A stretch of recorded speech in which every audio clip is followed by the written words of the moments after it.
বাংলাদেশ বিমান বাহিনীর দেশীয় প্রযুক্তি ব্যবহার করে স্বয়ংসম্পূর্ণভাবে বেসিক ট্রেনের বিমান আনম্যান্ড এরিয়াল ভেহিকল তৈরি করেছে।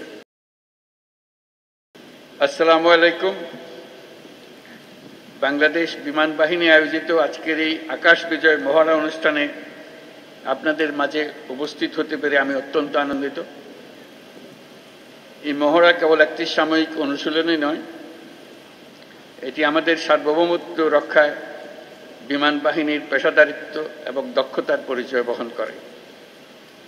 আমি এই মহড়ায় অংশগ্রহণকারী সকল সদস্যকে তাদের নিষ্ঠা, শৃঙ্খলা এবং পেশাগত উৎকর্ষের জন্য আন্তরিক ধন্যবাদ জানাচ্ছি।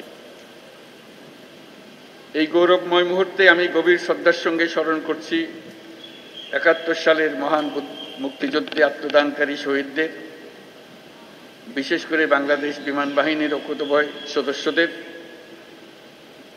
তাদের রক্তের বিনিময়ে অর্জিত স্বাধীনতা আমাদের জাতিসত্তার মূল ভিত্তি।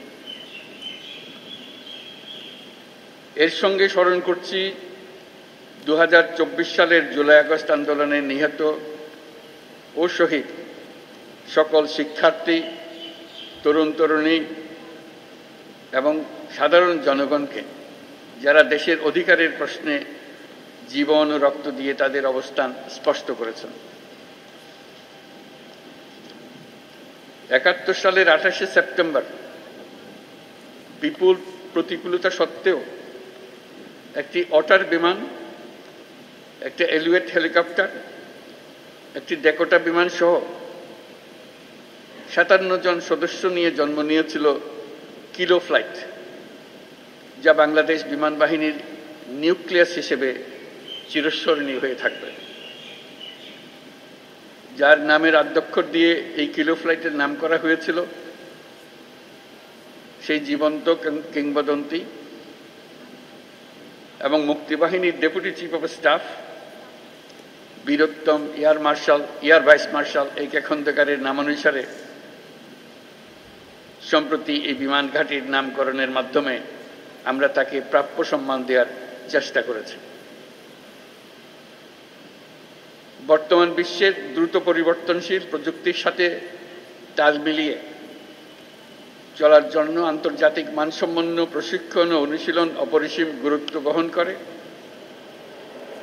এই প্রেক্ষাপটে বাংলাদেশ বিমান বাহিনীর সদস্যগণ নিয়মিতভাবে বহুমাত্রিক প্রশিক্ষণ কার্যক্রম ও অনুশীলনে অংশগ্রহণের মাধ্যমে নিজেদের জ্ঞান ও দক্ষতাকে যুগোপযোগী করতে সদা সচেষ্ট রয়েছে, যা এই মহড়ার মাধ্যমে আমাদের কাছে স্পষ্ট হয়েছে। দেশের সার্বভৌমত্ব ও স্বাধীনতার প্রতি যে কোনো চ্যালেঞ্জ মোকাবেলায় একটি আধুনিক ও সদাপ্রস্তুত বিমান বাহিনী গড়ে তোলার লক্ষ্যে আমাদের প্রচেষ্টা অব্যাহত থাকবে। বাংলাদেশ বিমান বাহিনী সময়োপযোগী পরিকল্পনা ও দূরদর্শী নেতৃত্বের মাধ্যমে সমসাময়িক ভূ রাজনৈতিক পরিস্থিতি ও কার্যকর আকাশ প্রতিরক্ষার পাশাপাশি বিস্তীর্ণ সমুদ্র এলাকায় নিশ্চিদ্র নিরাপত্তা প্রদানের লক্ষ্যে কাজ করে যাচ্ছে।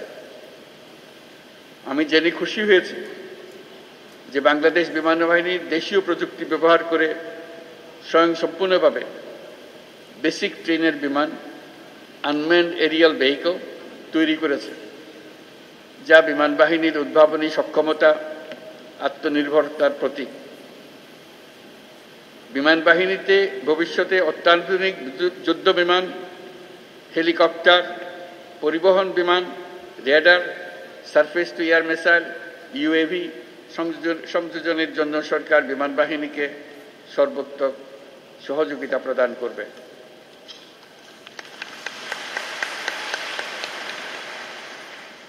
আজকের এই অনুশীলন বাংলাদেশ বিমান বাহিনীর আত্মবিশ্বাস, প্রস্তুতি এবং অর্পিত দায়িত্ববোধের বাস্তব রূপায়ণ। এই জন্য আমি আবারও আপনাদেরকে ধন্যবাদ জানাচ্ছি। এছাড়াও আমি বর্তমানে দেশের বিমানবন্দর সমূহের সুষ্ঠু পরিচালনা ও নিরাপত্তার দায়িত্বে নিয়োজিত বিমান বাহিনীর সদস্যদের ধন্যবাদ জানাচ্ছি। পরিশেষে আমি বিমান বাহিনীর সকল সদস্যদের প্রতি যুগোপযোগী ক্ষমতা অর্জন, দক্ষতা অর্জন এবং পেশাগত কারিগরি সক্ষমতা বৃদ্ধির প্রতি অব্যাহত মনোযোগ বজায় রাখার আহ্বান জানাচ্ছি। দেশপ্রেম ও পেশাদারিত্বই আগামী দিনের নিরাপদ ও সমৃদ্ধ বাংলাদেশ গড়ার মূল ভিত্তি। আমাদের সকলের ঐক্যবদ্ধ প্রচেষ্টায় আমরা একটা নিরাপদ, উন্নত ও শক্তিশালী বাংলাদেশ গড়ে তুলব ইনশাআল্লাহ। আপনাদের প্রতি জাতির আস্থা ও ভালোবাসা অটুট থাকুক, এই কামনা করে আমার বক্তব্য শেষ করছি। মহান আল্লাহ আমাদের সহায় হোক। আল্লাহ হাফেজ।